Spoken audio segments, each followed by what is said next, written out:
తులసీదాస్ గారు చెంబుతో కాసిన నీళ్లు తీసుకొచ్చి రావి చెట్టు మొదట్లో పోసి రావి చెట్టు కింద కూర్చుని తపస్సు చేస్తుండేవారు. ఆ రావి చెట్టు మొదట్లో గంగ నీళ్లు పోస్తుంటే గంగాజలం తగిలిందో ఏమో ఒక బ్రహ్మరాక్షసుడు పైనుంచి కిందకి దిగాడు. బ్రహ్మరాక్షసుడు అంటే ఎవరు అనుకుంటారేమో, వేదం చదువుకుని కూడా దొంగతనాలు లాంటివి చేసి బ్రతికిన వాళ్ళు బ్రహ్మరాక్షసులు అవుతారు. అటువంటి బ్రహ్మరాక్షసుడు క్రిందకి దిగి అన్నాడు, నువ్వు నాకు మహోపకారం చేశావు, ఎప్పటి నుంచో ఈ చెట్టు మీద పడున్నాను. నువ్వు గంగాజలాన్ని తెచ్చి ఈ చెట్టు మొదట్లో పోసినప్పుడు గంగాజల స్పర్శ చేత నా పాపం శమించింది. నేను సాధారణ రూపాన్ని పొందాను. నీకు నేను ప్రత్యుపకారం చెయ్యాలనుకుంటున్నాను. నీవు రామదర్శనం కోసం పరితపిస్తున్నావు. నీకు రామదర్శనం కావాలి అంటే చేయించగలిగిన వారు హనుమ ఒక్కరే. హనుమ రోజు వస్తుంటారు. ఎక్కడికొస్తారో తెలుసా?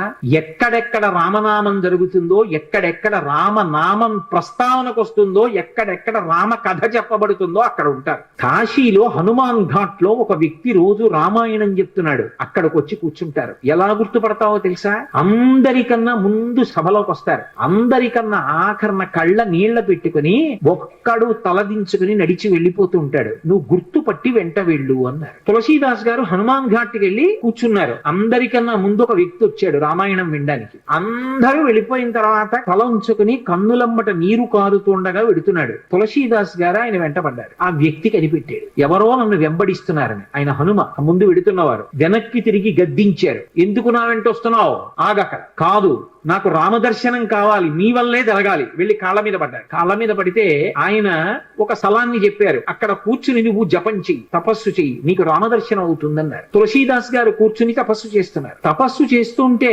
రామలక్ష్మణులు ఇద్దరు రాజకుమారుల రూపంలో గుర్రాల మీద వచ్చారు. వచ్చి గుర్రాలు దిగి అరుగు మీద సేద తీరారు. ఎవరో రాజకుమారులని తులసీదాస్ గారు ఊరుకున్నారు. వాళ్ళిద్దరూ గుర్రం ఎక్కి వెళ్ళిపోయారు. హనుమ వచ్చారు. రామలక్ష్మణులు వచ్చారు, గుర్తుపట్టావా అన్నారు. ఎప్పుడు వచ్చారు అన్నారు. అయ్యో, ఇద్దరు రాజకుమారుల వేషంలో వచ్చారయా, నువ్వు గుర్తుపట్టలేదు, వెళ్ళిపోయారు. ఎంతో బాధపడ్డారు. మళ్ళీ సాధన చెయ్యన్నారు. మళ్ళీ సాధన మొదలుపెట్టారు. మళ్ళీ సాధన మొదలు పెడితే కొన్నాళ్ళు అయిపోయిన తర్వాత చిన్న పిల్లవాడి రూపంలో రాముడు వచ్చాడు. గంధం తీస్తున్నారు తులసీదాస్ గారు రామచంద్రమూర్తికి అనులేపనం చేయడానికి. చిన్న పిల్లవాడి రూపంలో వచ్చి తాతా తాతా నాకు గంధం ఇస్తావా అని అడిగాడు. ఇది రాముడి కోసం రా పో అన్నారు తులసీదాస్ గారు. మళ్ళీ పొమ్మంటున్నాడు రా రాముడు వస్తే అని హనుమ వెంటనే పంజరంలో చిలక రూపంలో వచ్చి పాట పాడారు. రాముడు బాలుడి రూపంలో వచ్చి తులసీదాస్ గారిని గంధం అడుగుతున్నాడు. గుర్తించలేని తులసీదాసు వెళ్ళిపోమ్మంటున్నాడు అని. అది విన్నటువంటి తులసీదాస్ గారు వెంటనే పిల్లవాడి కాళ్ళు పట్టుకుని పిల్లవాడి కాళ్ళ మీద పడ్డారు. పడగానే రామచంద్రమూర్తిగా దర్శనమిచ్చారు.